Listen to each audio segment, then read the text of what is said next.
in the Alden Memorial Chambers, Medford City Hall, as well as on Zoom. You can watch on Comcast 15, Verizon 45. You can also call in. Oh, no problem. Okay. Regular meeting, May 15th, 6 p.m. here in the Alden Memorial Chambers, and also via Zoom. You can also call in by dialing 1-305-224-1968. Enter meeting ID 912-7874-1852 when prompted. Member Rousseau, if you can call the roll. Member Graham. Here. Member Hayes. Here. Member Kretz. Here. Member McLaughlin. Here. Member Mestone. Here. Member Rousseau here. Mayor Longo-Kern. Present, 7 present, 0 absent. Please rise and salute the flag.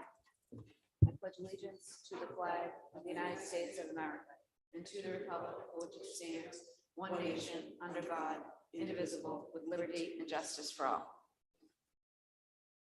We have the consent agenda, bills and payrolls, minutes from regular school committee meeting, May 1st, 2023. There motion on the floor? Motion to approve. Is this yours? By member McLaughlin, seconded by. Second. Member Kretz. All those in favor? Aye. Aye. All those opposed? Minutes are approved. Is there a motion to suspend the rules? By member McLaughlin, seconded by member Graham. All those in favor? Aye. Aye. All those opposed? I believe we're taking number 4 out of order under reports of the superintendent.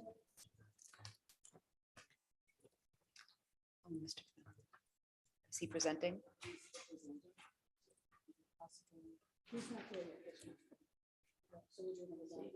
Robotics, he's. Oh, okay, Principal Fallon's en route, so we can revert back to the regular business, member by member. Oh, the doors are locked? Oh, The doors downstairs are locked? Well, that could be a Here we go, problem. here we go. Oh, front's locked too? Oh, okay. Okay, got it. So, nope. Nope. Can I make a motion to take item number 2 of the superintendent's report out of order? I believe we have the right folks for that. Yes, number 2, special recognition of Kenneth Thompson Rodriguez, 11th grade MHS student, Mustang Hero Award, Dr. Maurice Edouard Vincent, our superintendent.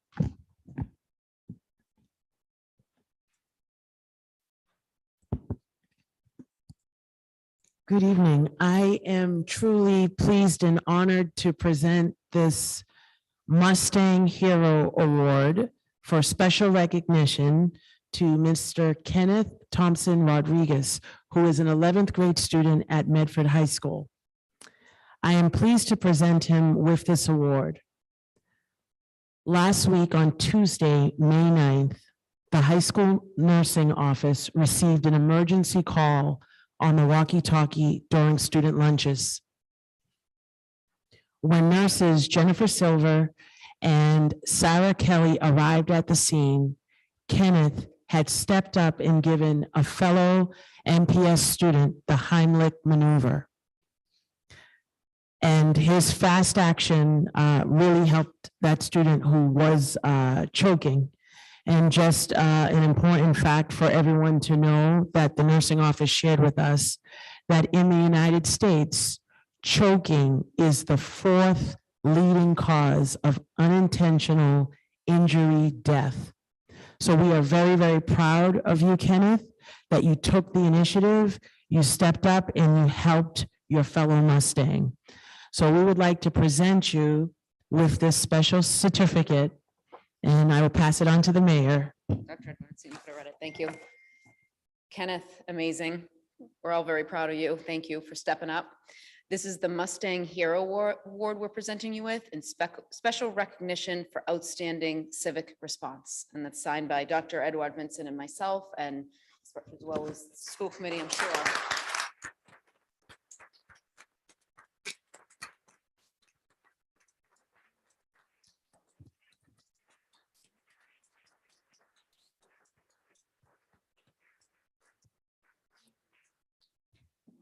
know if you want to say a few words, kind of tell us if you were trained to do that or how we can jump into action.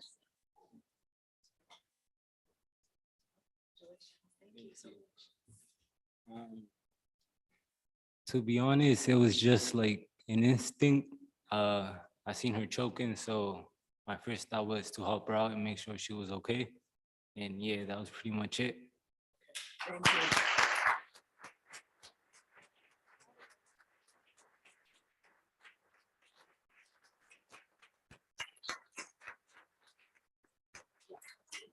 Picture with you? No, you get in the picture.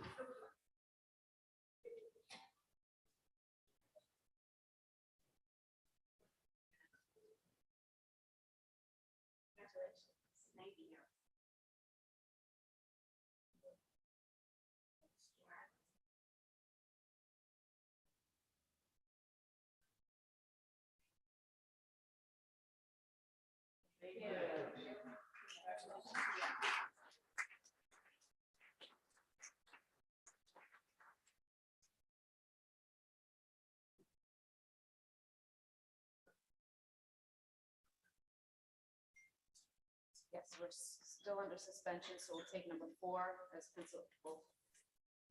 We're still under suspension, so we'll take number 4 because I saw Principal Fallon pop in. We have a report to recognize and honor the Medford Vocational Technical High School robotics team. The team will head to the World Championship MATE ROV competition being hosted by St. Vrain Valley School District in Longmont, Colorado on June 19th, 2023. Mr. Fallon, if you'd like to come on up, tell us more about it. I was able to hear a bit this weekend. Seems pretty fabulous. Oh, use Turn- microphone. turn the mic. Just a little face with the speaker. There you go. There we go. Good evening. Second win in 2 years for our students, and we're very proud. Last year they went to California. This year they'll be headed off to Colorado. I'd love it if one of you could explain, please. And Come on up. Mr. Fallon, can we have Mr. Sam Christie, the wonderful teacher? And I know Mr. Noah Lukowitz isn't with us, but please come forward as well Oh, wonderful. for your wonderful leadership and instruction of the students. I'd love it if you all can come up with us. You are the stars of the show, so. Yeah, everybody introduce yourself too. Yeah, why don't you start by introducing yourself? What great job. Hello, I'm Scott Campbell and I'm a sophomore. Hi, I'm Ben Verts and I'm a sophomore. I'm Noah Gibson and I'm a junior. I'm Matthew Harris and I'm a junior. I'm Aaron Ben Daniel and I'm a sophomore. The project. Underwater robot, tell us all about it. Yeah, so it's the MATE ROV competition. It's an underwater robot competition where you build a robot that's designed to compete to complete various different tasks that are supposed to simulate like environmental stuff. So like, for example, moving like floating solar panel arrays or moving trash, stuff designed to like help protect the ocean, stuff like that. And we built an ROV. It's a remotely operated vehicle. We can control it from the surface and it goes underwater and it does all of these different tasks. And in late April, we had our regional competition down in Buzzards Bay and we won that. So now we get to go to the World Championship, which is hosted, as mentioned, in Colorado. So Amazing. it was a lot of fun, very rewarding work. Fabulous. And of course, this wouldn't be possible without the leadership of the instructors we have in the robotics and engineering program, Mr. Sam Christie, who's here with us tonight, and Mr. Yes. Noah Lukowitz. Did you want to say anything or do you? Yes, come on up, Mr. Christie. Okay, yes, you do. Don't be shy. My main job is to keep the lights on while they do all the work. So I am there a lot, but it's really up to them to finish this thing. But it's really impressive work that they've done. In their rookie year, they won the New England Regionals, which was impressive. This year we beat Exeter Academy, so that's sort of a nice thing for Medford to do. And yeah, really excited for them to go forward. So also they're juniors and sophomores, so one more year with the same team. So it's kind of It's fabulous. Do you know next year's category yet?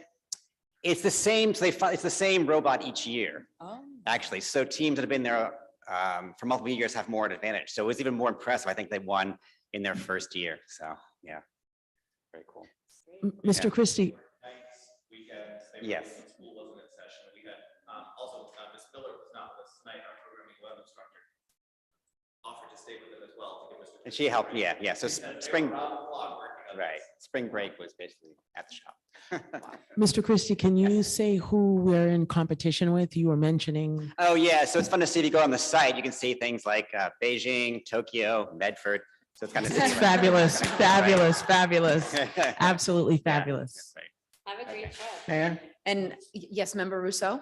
I don't know, we don't typically spend money like on the fly on the school committee. We usually do a budget. But if we could figure out how to pay for this, like we did with the Ethics Bowl, I think I'm assuming this committee would be supportive, although without a vote, that's quite an assumption, but I mean, I do think that we We need do to a make sure we can GoFundMe pay for page. this. Yes. Member Rousseau? But we didn't do a GoFundMe for Ethics Bowl.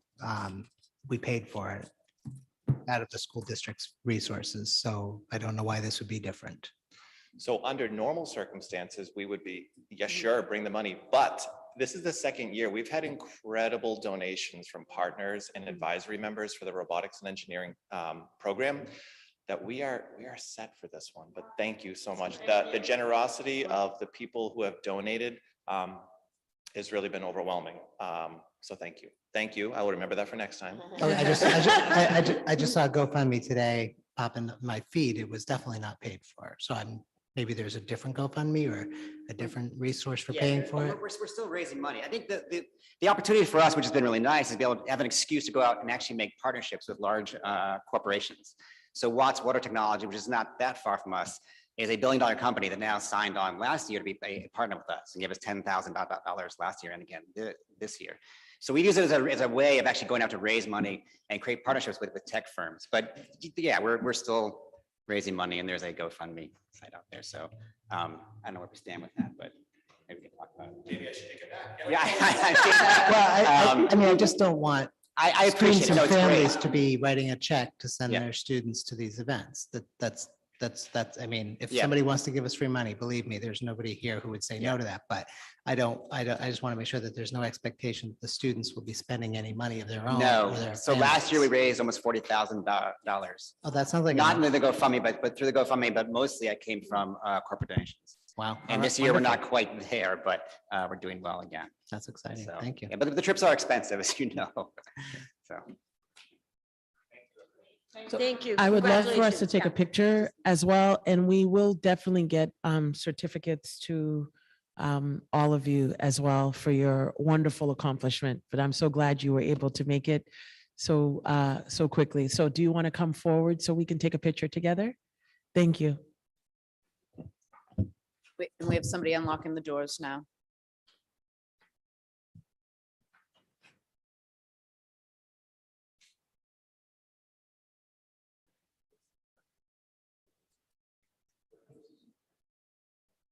For some reason, I'm not an iPhone person. Not everybody got in there.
Motion to revert to regular, Motion to revert to the regular order of business. We have thank you.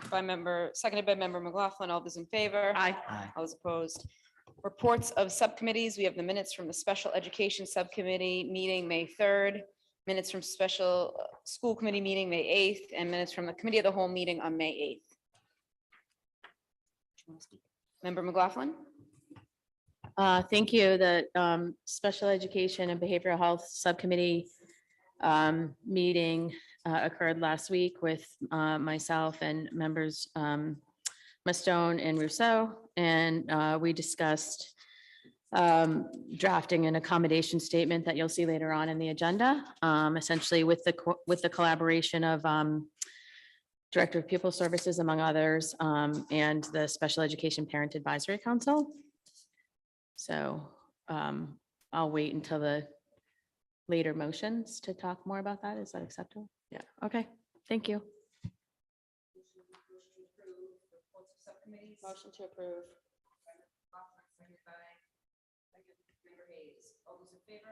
Aye. Aye. Report of the superintendent, Dr. Edward Vincent's updates and comments. Number 1.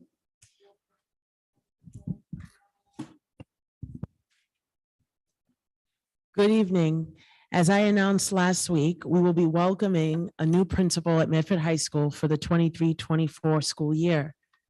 Ms. Cabral, currently, she is a house principal at Malden High School, and I will be creating an opportunity as we have 3 openings to bring all of the new candidates to present before the committee before the end of the school year. But I did want to officially thank Dr. Cushing, Dr. Riccadelli, Member Graham for their dedication and hard work on the high school selection committee. I also want to recognize Ms. Joan Bowen, Principal Nick Tucci, and Member McLaughlin for all of the work that they put forward on the Andrews Middle School Principal Search Committee. And I would like to recognize Ms. Galusi and Dr. Kathy Kay and Member Hayes for all of the work that they have put contributing to the Roberts Elementary Search Committee. So I just wanted to publicly thank all of the different teams and to thank all the school committee members for your collaboration and partnership as we are undergoing all the researches. So thank you so much for that. I also want to just share this past Saturday, the mayor, myself, we had Congresswoman Catherine Clark and State Representative Sean Garvely attend the Haitian Flag Day celebration at the Andrews Middle School. I would like to thank the Haitian Task Force and the Medford Family Network and Francis Noaget and all the other liaisons that were really involved. It was a fun event, and to thank all the community partners. Cambridge Health Alliance was there that came to support Medford. So it was a great afternoon and a great time for all. This coming Thursday, we will be having a school-based Haitian Flag Day celebration in the Karen Theater. School committee members, you are invited to join us last period if your schedules permit. Also, on Thursday, the Medford Public Schools will have 25 students participating and competing in the Special Olympics in Malden, which is absolutely wonderful. The student athletes are representing K-12, and the competition begins at 9 a.m. So let's go Mustangs for our Special Olympics. On Saturday, May 13th. Sorry, can I make a point of information? That's at the field, at the Andrews Field, McGlynn. Okay, I'm sorry. It's not in Malden. It's going to be at the McGlynn in Field, not in Malden. Yep, Thank you. thank you. But Malden and Medford participate in the Olympics together. So it will take place at the McGlynn School. Thank you for that, Member McLaughlin. On Saturday, the 13th, The Mustang crew team competed in the annual Mayor's Cup tournament against Everett, Somerville, and Malden at the Tufts University Boathouse. The Mustangs took home medals in the following. The following students took home medals: Julie Desortiz and Coral Chavez. They placed first in the girls varsity double. Tegan Restone, Amy Wynn, Sarah Youssef, Francesca Varuso, and Jalen Richardson placed first in the mixed quad. And Enrique Matos, Charlie Orcutt, Matt Stricker, James Sloan, and James Kluggish placed first in the varsity novice squad. The team will compete this weekend in the Northeast Regional in the hopes of qualifying for the national tournament in Florida. So I just want to say congratulations to our crew team. Our athletics, our athletes in Medford don't cease to amaze me, and neither do our scholars, just like our robotics team. So a lot of travel for Medford this year, potentially. I also want to just share with the committee that last Thursday in Bistro 489, vocational high school students were inducted into the junior students. The juniors were inducted into the National Technical Honor Society for demonstrating excellence in career and technical education. Students were selected based on leadership skills, scholarship, citizenship, service, and responsibility. So congratulations to all. Also, for any of our students that are interested in helping with the final finishing touches of our rainbow mosaic, please sign up with Ms. Fee. The last session is this Wednesday, May 17th from 3 to 5 o'clock p.m.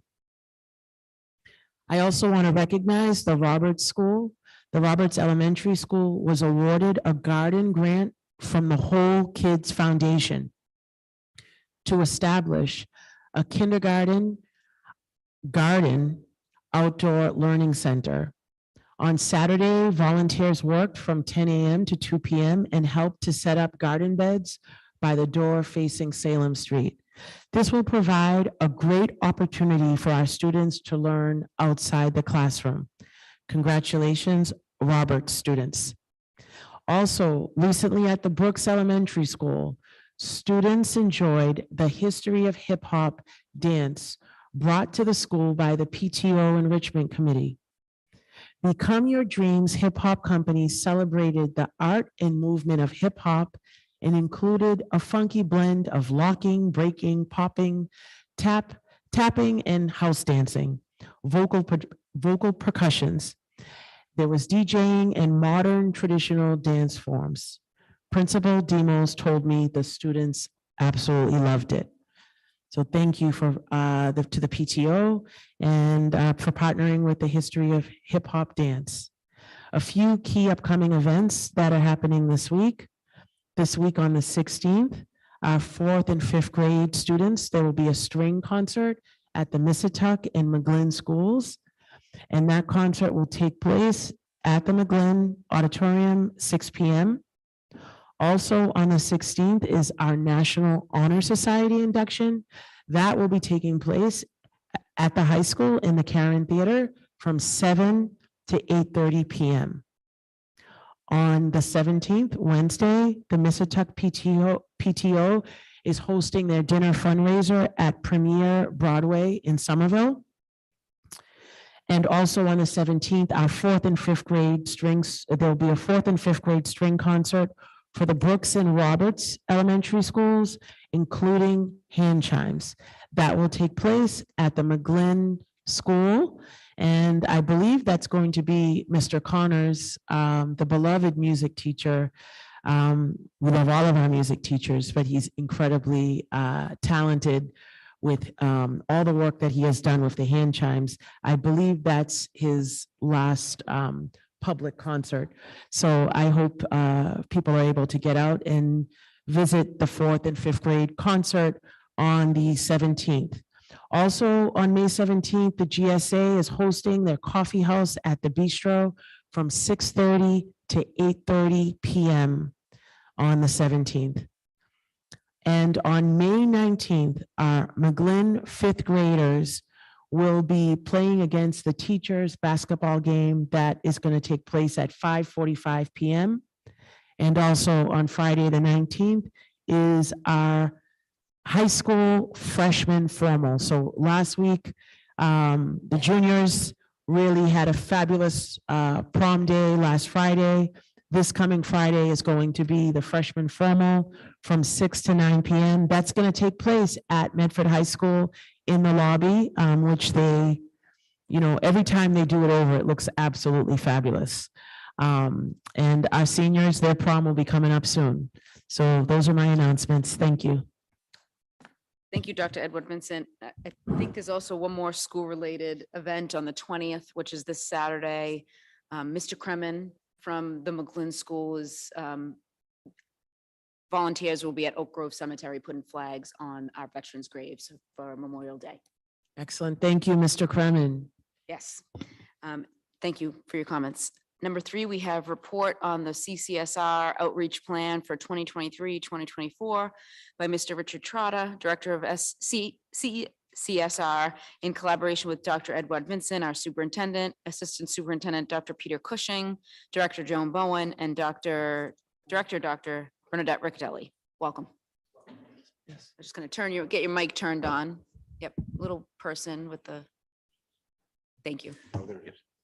So before this presentation begins, I wanted the committee to know that we met, Mr. Trotter came and met with central office, and we met as a team. We collaborated. We really worked collaboratively on the presentation that you're going to hear this evening. In your packets, you did receive one of the beautiful flyers, which will also be shared. So I know they're getting the presentation up and ready to go, but I do want you to know that it is a collaborative effort, and we are all working together to, continue the great work that is happening and that continues to happen with CCSR. Great. Thank you, Mr. Trotter. Thank you. Thank you for that. I echo those remarks. I was really gratified that we got this work done, and I believe it's a comprehensive report that covers all the areas and will improve participation in CCSR. There were a couple of incidents with COVID and some other things, the loss of a key advisor, but we're coming back strong. And I think the plan will improve the number of students we get and also the number of teachers who want to be advisors, because we rely on people selecting us. We don't hire people out without them volunteering. So it's a volunteer program. It's also a volunteering program for the students. So we want to make it more attractive and efficient. And so it's better that we work together on this, and we did, and it's an excellent report. I just want to mention that the mission of the program, most of you know this, is to develop global citizens who work to make the world a better place. And we've done that. Over 2,000 students have gone through the program in the past few years and completed projects that will help make the world a better place. And one more point before I introduce Peter. Anything in here is, we have to remember that this program is elective. So students pick, and it's authentic also. So they pick the projects they want, and we can encourage them, but we can't guarantee we can get certain projects done. All right, so that's just where we say we'd like to have this, and we do. And we try to move students to different projects, but ultimately it's their idea that they take authentic ownership of, and we go with that. Okay, so with that, and Peter, by the way, he did a great job getting this ready, and I'm going to let him take the stage. Thank you. Thank you very much. So the CCSR over the past couple of years has seen a slight decline in membership. We've had some transition in leadership at the school level, and surprisingly, we've had some challenges actively recruiting our staff. So what we want to do is we want to move up the timeline for how we're going to do that. And we also want to start looking at this as students being members. And the old line of membership has its privileges. We want to make sure that that the student membership understands the privilege and the honor to be part of a social service organization. So really going to start looking at making sure that we're actively outreaching to students, understanding how, so that they understand how this connects to both their community service obligations as well as the state's push for civic engagement on both of those pieces. We've created a monthly schedule of events that you can see in the document in front of you, adding a summer leadership academy that'll be from 9 a.m. till noon for 2 sessions, each session over 2 weeks during the summer, that allows students to also maintain summer jobs and the flexibility of getting to school without it being normal school hours from 9 a.m. till noon. So the Leadership Academy, I'll let Mr. Trotter speak further on that. Thanks for the city community fund that we got a grant for $10,000. And we designed a summer academy for any student in high school or going into high school. And as Peter mentioned, it's 2 2-week sessions. We're going to plan to make it also on some online work because today's students work online. So we'll have a hybrid situation and we'll have speakers, and when the students will learn the skills of being a leader. They're not going to develop a project. We don't have time for that, but we're going to try to teach them the skills of leadership. And so going forward, they can become what we call social entrepreneurs. And we hired a coordinator, Simone Elias, who helped us with the slides. And she's the person who's going to coordinate the program. We've done an outreach. We have some Tufts interns who are going to help us. And now we're going to the same issue with the recruitment. We're going to follow the same kind of plan for the Leadership Academy as well. Thank you. So over the course of the year, what we want to do is we want to make sure that we publicize well to all students, making sure that not just our traditionally represented students, but making sure that students with disabilities, students of EL backgrounds, that we are making sure that CCSR is welcome and open to all. So what we're going to be doing is we're going to be visiting faculty meetings over the next month. We're going to be publicizing this academy to all, making sure that if we need extra support for some students, that we're able to fund that and make sure that they are able to have that support. In June of 2023, we want to make sure that we're hiring advisors for all schools. Postings, generally speaking, have had a challenge getting out with the regular hiring of the school districts. So we want to make sure that we're getting our postings out earlier and that our faculty members have early options to be a part of CCSR and realize that they're a cornerstone piece of moving us forward. We want to make sure that we're establishing expectations that they're going to be recruiting students throughout the summer and toward the end of the year, meeting.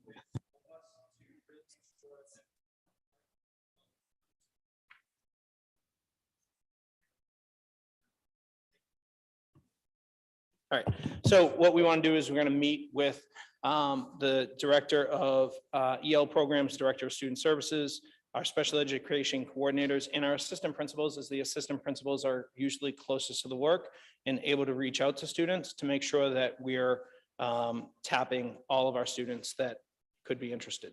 We're going to run the Student Leadership Academy during the summer. In August and September, we'll have student membership drive continue, meetings with advisors to plan a late September launch of all CCSR activities. Generally speaking, it's been delayed until October. We want to make sure that we're moving it up earlier in the year. And then we'll have meetings and activities carried throughout the year.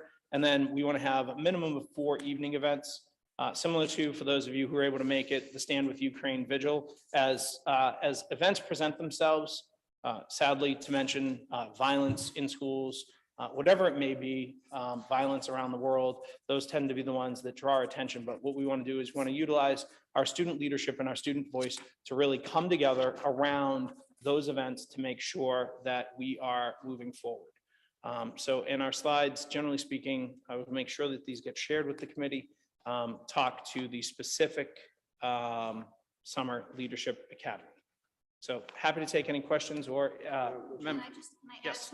Well, excuse me, I want to introduce Bernadette, Dr. Riccadelli. She's on the committee, and Joan Bowen. We forgot to mention their names, but they did a great job as well. Thank you. Thank you. All right, so when we got together, I'm going to be a little bit repetitive here, but there is something additional that I want to point out. trying to strategize, increase the membership in this group, student membership. So again, I'll reiterate, active student outreach. So we're going to be reaching out to principals, directly to students, and so on. This is an option for students to fulfill that 60-hour graduation requirement for community service. So they don't have to do this for community service, but this is a great option that can count for that requirement. Third, schedule the after-school CCSR projects on days where there is afternoon transportation. So one thing that we looked at, what the feedback was that, students couldn't stay after school. So to strategize those after-school activities to coincide with afternoon transportation.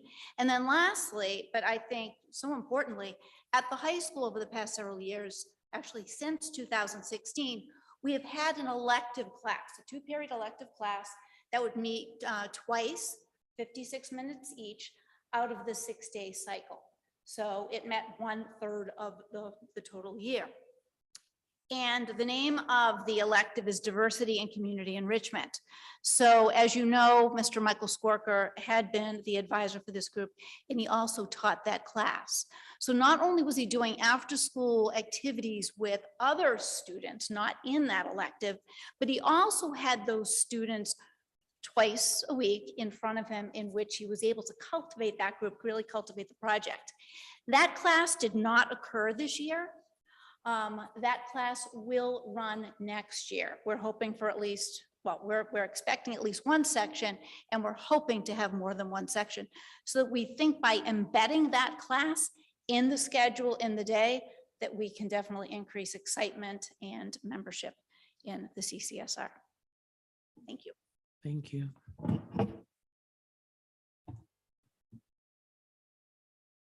Member McLaughlin? Thank you.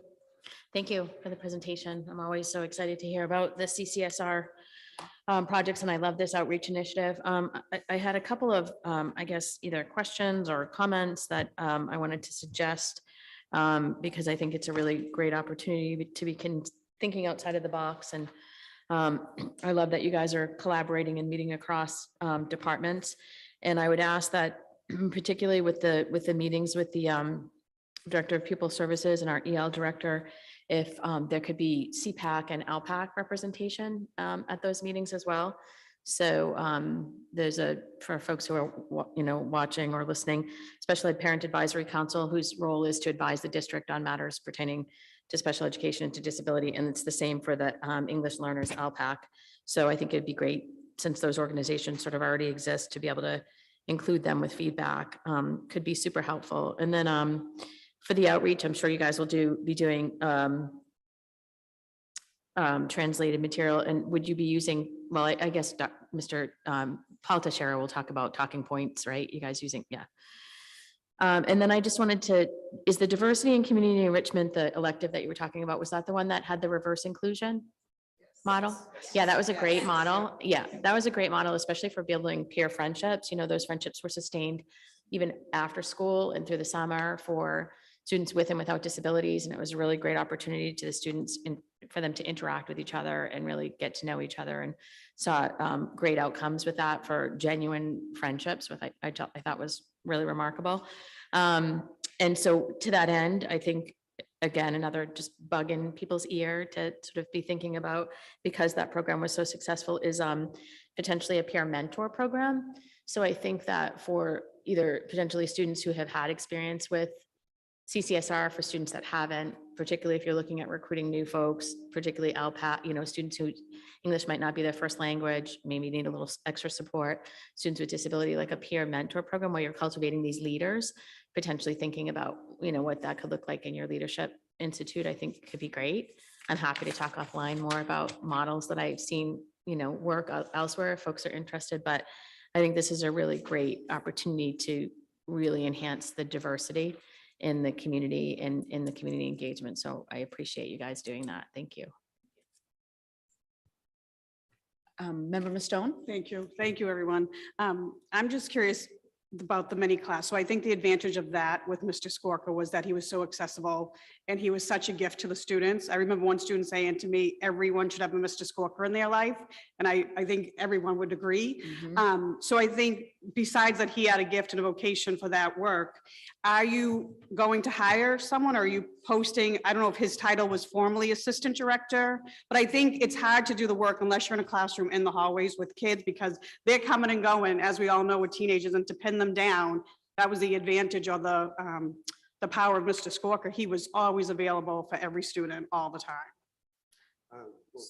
He wasn't assistant director, but he was lead teacher. Lead And- teacher. Yeah, and he did the high school, but he also worked with the other advisors at the other schools. So it was a broader role than just an advisor. So would there be, will you replace a lead teacher at the high school? I just think it's hard for kids to Well, get work done when there's not an adult who's always available to them. Well, the lead teacher was because he worked out throughout the district. He was an advisor and a lead teacher. I don't know if it's a difference. The administrative things he did were under the lead teacher hat, but as advisor, he still was the advisor. So yeah, theoretically, he could be advisor again if he wanted. I mean, it's open to people who want to apply. So he could just do that if he'd like. I think the other thing got to be a problem. I guess And to just- answer your question, Member Mastone, if you read, if page 3, it says post advisor positions for 2 weeks for initial hiring. That's supposed to happen on this week on May 16th, tomorrow. So will the advisor be the mini course teacher? Oh, that could be. So ideally, yes, but what I would say is, I mean, we'd like to expand this to more than one section, more than just, the class just being one. So I would say it's not restricted to that. So for example, if I were a teacher in the classroom and I, was a social studies teacher, I was teaching contemporary issues, but I wanted to jump into this. I think the most important thing is someone has the desire to do it. I think the skills can develop. So to answer your question, I kind of stepped back because I wasn't sure exactly with regard to bringing in another lead teacher. But with regard to the course, it doesn't necessarily have to be the lead teacher for this project. It has to be someone who is committed to this project. And they are going to teach the class during the day with the understanding that there is going to be the output of CCSR projects. Does that answer your question? It does. I don't think it's going to be as successful with not having the lead teacher as the advisor because he was just always available. I mean, I just know from my own senior who had been very involved and from her classmates. So I guess my recommendation, it'd be ideal if the advisor was the lead teacher because then the kids have wonderful ideas that take a lot of footwork to get them happening. So that's my only concern. They do. And that's where the thought of bringing this course back in, because you do need the time. I mean, there is a lot that you can do outside the class, but I think having that time built in during the day really stimulates the thoughts. The teacher gets to know the students and so on. So your question is a good one, and I guess it is up to whether or not we're able to attract someone to that lead position. And so one of the challenges with the lead teacher role is, generally speaking, a reduction in classes. And so that becomes challenging in certain subject areas where if you reduce the number of sections taught, but it's something that we can definitely take under advisement and really look at, because I agree with you, having that person who is boots on the ground with the students. What we're hoping to do is by bringing together the advisors earlier, we're able to have a more cohesive approach as opposed to having the lead teacher who, I'll be honest, took on a tremendous amount of responsibility and did amazing work, but there was also just a tremendous amount heaped onto that one person. And so what we're trying to do is we're trying to really spread the work out. Without necessarily having it fall on that one person. Got it. For various factors. So However, we would love we'll take a look at the ability to do that. Right. So you're thinking it may be 2 people, hopefully teachers that are interested and willing to do the outreach and be the Michael Skorka that we used to have. Because I think we were over 200 students at one point, and now I think the numbers were in the below 100. At the high school. Yeah, at the high school alone. Yeah. Yeah, on that issue. Yeah, Michael is an amazing teacher and advisor. He drew in kids like the Pied Piper. Mm. And that's not there now. So Yeah. it'd be great to get someone like that and have two advisors. Great. And that's the key thing. The advisors are really key every place. It's the person who works with the students, like a teacher in a classroom. So, and we only get what we get. Whoever applies, so hopefully we can encourage through our work as a committee to get some good candidates. Great, thank you. Thank you. If there are no other questions, thank you very much for the presentation. Thank you. Appreciate the work and the outreach. Thank you. Yeah, go ahead. Superintendent has an update on the Special Olympics. Yes, I just wanted to, I received a message just saying that on Thursday, May 18th at 9 a.m., the Special Olympics will be taking place in Malden at McDonald Stadium. So for anyone who is planning on attending the Special Olympics this year, it is taking place back in Malden at McDonald Stadium, and I believe we're going to alternate back and forth. Okay, thank you. Thank you, Dr. Edward Vincent. We have number 5, report on implementation of capital skills grant for metal fabrication. Mr. Chad Fallon, principal of the Medford Vocational Technical High School. Welcome. Hello again. I'm also here with me tonight is one of our newest faculty members in the vocational high school, Mr. Curtis Jackson, and I thought tonight would be a great opportunity to introduce you to him. And we're going to play a little game here where I'm going to give the name of the machine and he's going to tell you what it does. So we rehearsed this.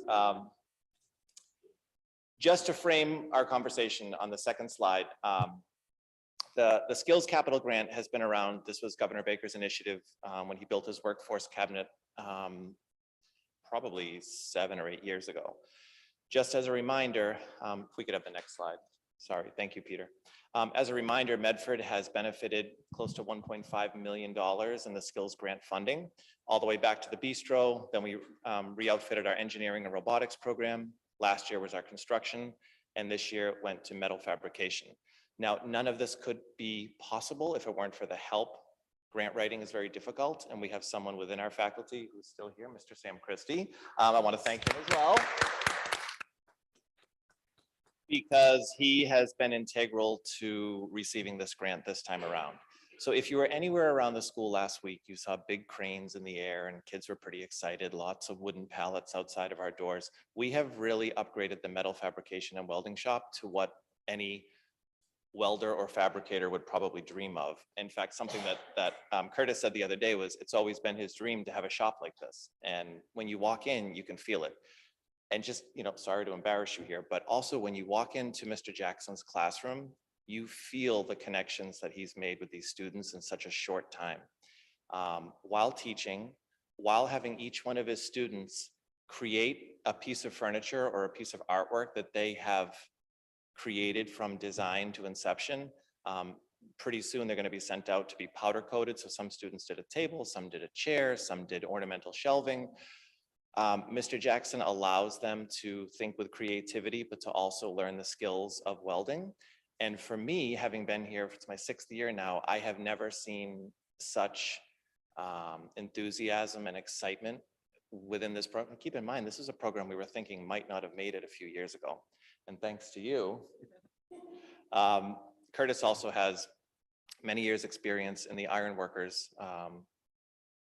He was an iron worker, and we're thankful that he chose to come work for us at this point. So thank you for that. And now we play the game.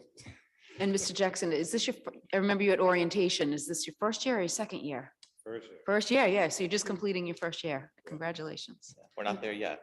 Oh, a couple weeks, come on. You're as bad as the seniors.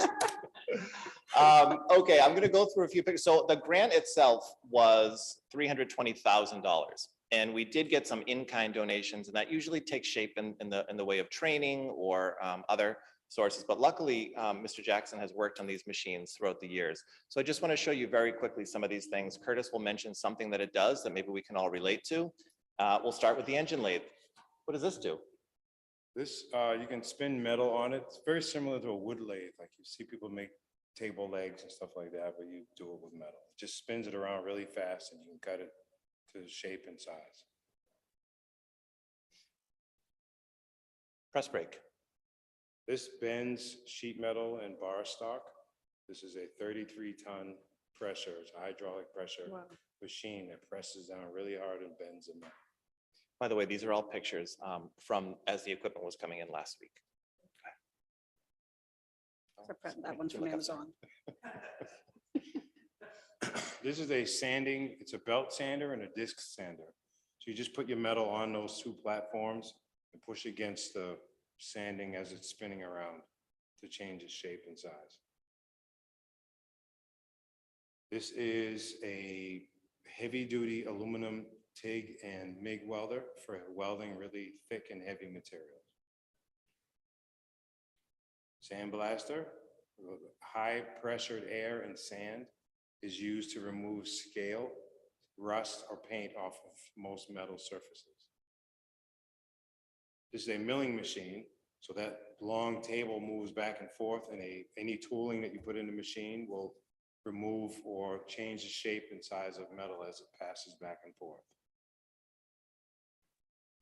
This is a pan brake, so it's similar to the press brake, but it's for lighter material, and it's just for bending small pieces of sheet metal. This is a CNC plasma cutter. So you take sheet metal up to 1 inch thick, and a laser type plasma cutter will come out, and it's computer controlled. Will cut pieces of metal out of a large plate and unmatched and indescribable shapes that you could ever program it to do. This is my favorite. This is a tool vault, but it's also called a field office because I can put my computer, laptop, printer, everything else in the upper area. And then the bottom is all secure tool storage that can be locked and put away every day. I thought this was cool because it mimics what the kids would see on a job site. This is typical out there. For me, I was like, wow, this is like a fancy cubicle. How do I get in here? But this was, right, Alice Beth knows I love my cubicles. That's kind of what it is, yeah. This is a slip roll. It's a series of rolls, very similar to a pasta machine, except you can put a sheet of 1/4 inch thick material in it and gradually roll it into a cylindrical shape. So I can make a tank, a vessel, a fire pit. It'll just roll it into a circle or oval. A vessel. A vessel. Where are we going? Oh, this one. Can I mention this one? Yes. This is my favorite. This is what we're going to make for the superintendent and her team have a vision for bike racks throughout the school. This is the machine that's going to do it. In fact, I just took a picture of the one out front here because I like that with the Medford symbol in the middle. This is the machine that's going to help us make bike racks galore. Wow. And all of the outside by the MBTA buses where we've had a few minor incidents of students, we're going to build some nice barriers all along that stretch so that people aren't stepping into the bus lane. With a heavy handrailing kind of thing. Yes. So tubing goes in those rolls and you move them and you pass the tubing back and forth and it gradually rolls it up into different shapes. So as always, thank you for your support. I do have to say this committee has always been very good to us. You support us, you listen.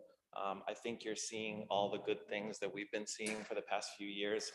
We're having a great time, you know, and in spite of it all, we are doing stuff like this. This is just another example of what's happening in the high school. Thank you to Mr. Jackson. Wouldn't be possible without him. Thank you to Mr. Christie. Also, Assistant Principal Director Fitzpatrick is here as well tonight. So thank you to the team. Thanks, everybody. Thank you. Member McLaughlin?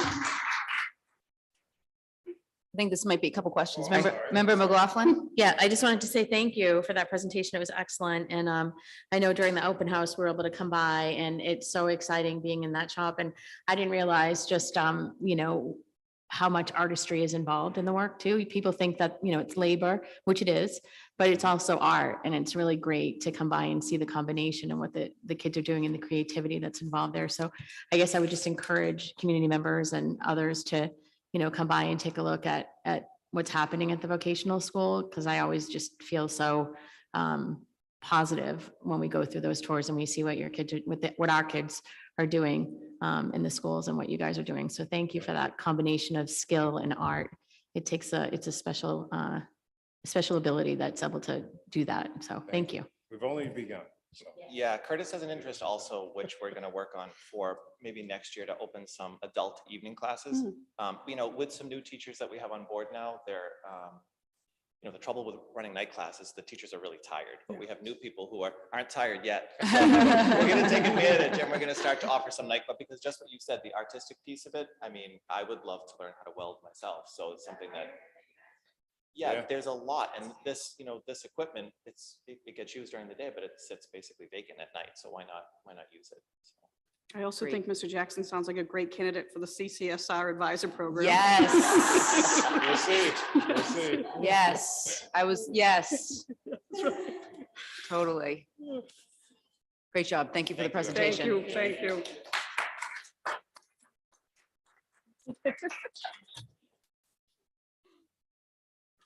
Okay, we have no presentations of the public or continued business, but we have a few items under new business, which is number 8. First one is 2023-09, offered by Member Hayes and Member McLaughlin.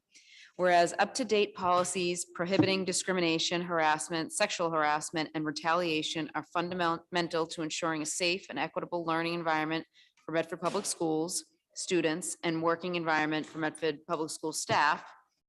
Whereas the Massachusetts Association of School Committees has recently updated their sample policies regarding discrimination, harassment, sexual harassment, and retaliation in order to reflect the most current laws and regulations, clarify language, and add protected classes. Be it resolved, the Diversity, Equity, Inclusion Subcommittee will meet to review Medford policies, AC, non-discrimination, Title 9, Chapter 622, ACAB harassment, and ACABR policy prohibiting sexual harassment and violence. The subcommittee will consider the following MASC policy updates: AC non-discrimination policy, including harassment and retaliation; ACR non-discrimination policy, including harassment and retaliation; ACA non-discrimination of the basis of sex; ACAB sexual harassment; and JICK harassment of students. Note policy ACE, non-discrimination of the basis of disability, is not included in this resolution, as a separate resolution addressing the policy is being written by another school committee member. Is there a motion for approval, or would Member Hayes or Member McLaughlin like to speak at all? Motion for approval by Member Hayes, Member McLaughlin, seconded by Member Hayes. All those in favor? Aye. Aye. All those opposed, motion passes. 2023-10, offered by Member Hayes and Member McLaughlin. Whereas the Medford Public School is committed to ensuring that all students are afforded a safe and healthy learning environment. Whereas Title IX legislation is a federal civil rights law enforced by the Department of Education's Office of Civil Rights that provides protections for students and staff by prohibiting sex-based discrimination, including sexual harassment, in programs or activities that receive federal financial assistance from the Department of Education. Whereas Title IX requires public schools to take steps to prevent and remedy 2 forms of sex-based harassment, sexual harassment, and gender-based harassment. Whereas the Office of Civil Rights requires public schools to disseminate their non-discrimination policy and the Title IX coordinator's contact information to ensure accessible channels of reporting sex-based and gender-based discrimination and harassment, and to notify students, employees, parents, and others of how the school will respond to the reports. Whereas the Office of Civil Rights requires public schools to prominently display on their websites the required contact information for the Title IX coordinator, whereas all Title IX training materials must be publicly available.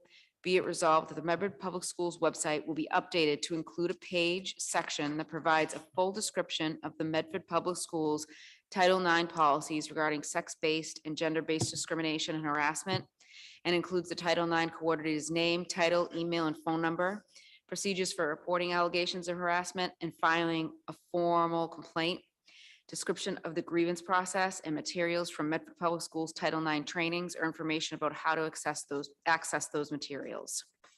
For reference, please see the Bedford Public Schools policy or the Cambridge Public Schools policy.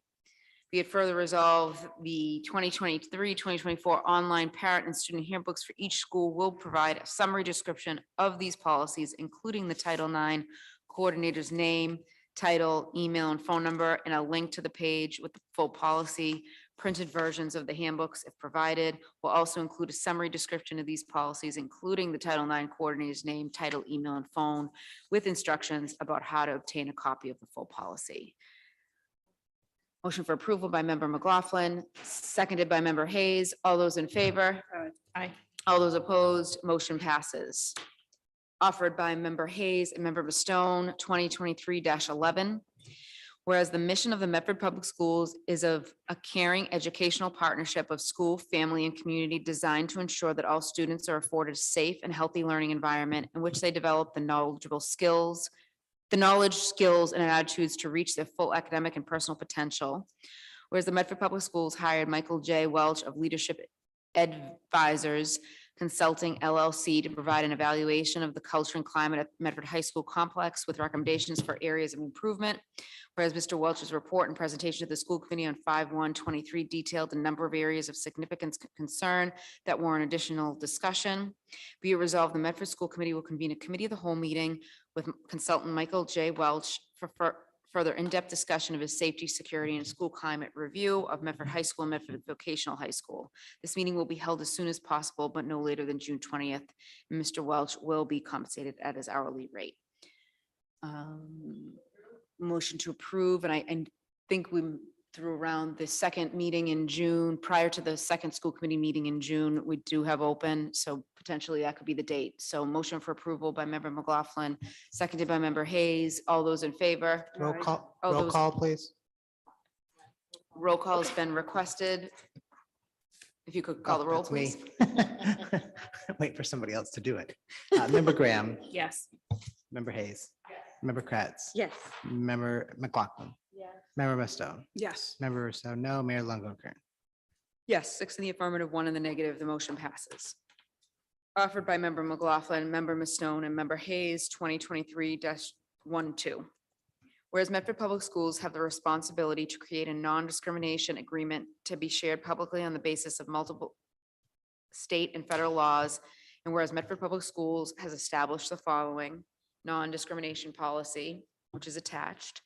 The Medford Public Schools is a community that celebrates and respects its diversity. The Medford Public Schools does not discriminate in educational programs or employment opportunities on the basis of race, color, gender, religion, citizenship, national origin, age, disability, sex, sexual orientation, gender Mayor, identity. may I was just gonna say, I'm willing to waive the reading of the non-discrimination Bless policy you. currently and the Medford School Committee non-discrimination AC policy, if my colleagues agree. I do, I agree. Thank you. Okay. A motion to waive the reading by member McLaughlin, seconded by member Kretz. All those in favor? All those opposed? Motion passes. I'm going to go right to the be it resolved. Be it resolved, as of September 1st, 2023, Medford Public Schools will include the following accommodation statement in all non-discrimination policies and procedures, as well as any school-based activities that occur as part of the life of the school.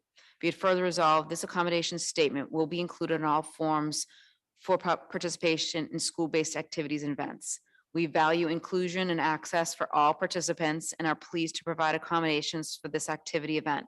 Please contact your school's 504 coordinator or assistant principal to make an accommodation request. Request must be submitted at least 5 days prior to this event.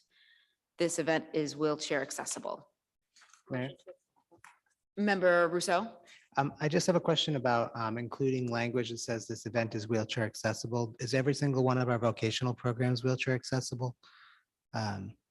Every space in our high school and all of our other schools that we allow anybody to use, are they actually all wheelchair accessible? Because we're going to literally put on the forms and on the notices of these things that it's wheelchair accessible when it is not wheelchair accessible. And I find that confusing. Point of information. Point of information Or actually, I can question. respond. No, actually, I'll wait to respond. Okay, member Rousseau, you. I am done. complete. Sorry. No, that was a question. I don't know the answer and I'm being completely honest and I don't know the answer. It sounds like the Curtis Tufts, and there may be others that we probably can't think of now that may have an issue with this. So maybe that last line can be optional depending on if it is wheelchair accessible.